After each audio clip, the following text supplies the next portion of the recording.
गोटे जमी सूर्य उदय से नुआ दल आसमदेव से आप जड़े उच्च शिक्षित इंजीनियर भाई को आम विधायक पाई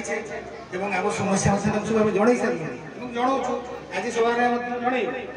तेणु आपण मानक गोटे निर्भर प्रतिश्रुति दे पारे जे गाँव जो सब समस्या अच्छी तो गत किसी दिन तले आम गाँव में गोटे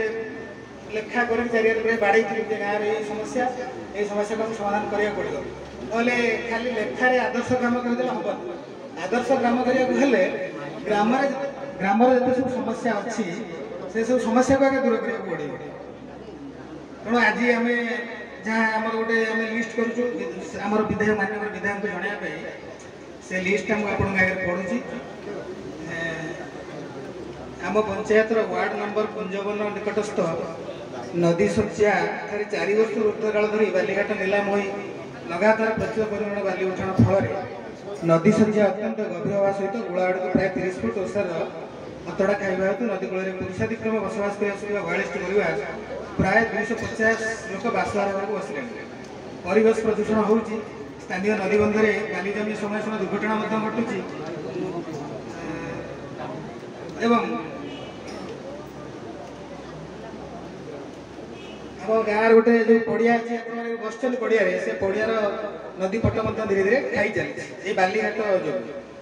तेणु ये आम विधायक को अनुरोध करूँ से नीलाम बंद कराइबे और कुंजवन ठार निखण पड़िया पर्यटन पत्थर पैकिंग व्यवस्था ग्रहण करेंगे। द्वितीय समस्या है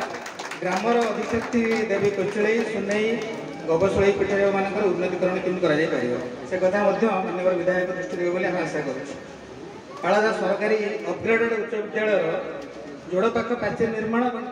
5टी अधा कार्य को संपूर्ण करने विधायक को अनुरोध करुँ। पालादा ग्राम स्थित भागवत विजयस्थल पुनरुद्धार एवं भागवत बिंदु निर्माण से कथा माननीय विधायक को अनुरोध करुँ। 4 नंबर और 5 नंबर वार्ड केमती विद्युतकरण से कथा माननीय विधायक देखिए बोली आम अनुरोध करुँ। 5 नंबर वार्ड तारिणी मंदिर पाख पोखरी पोता होबार व्यवस्था केमती से कथा विधायक माननीय विधायक देखिए बोली हम अनुरोध करुँ। साहुखेत ठारे जे कि पालादार गोटे अंश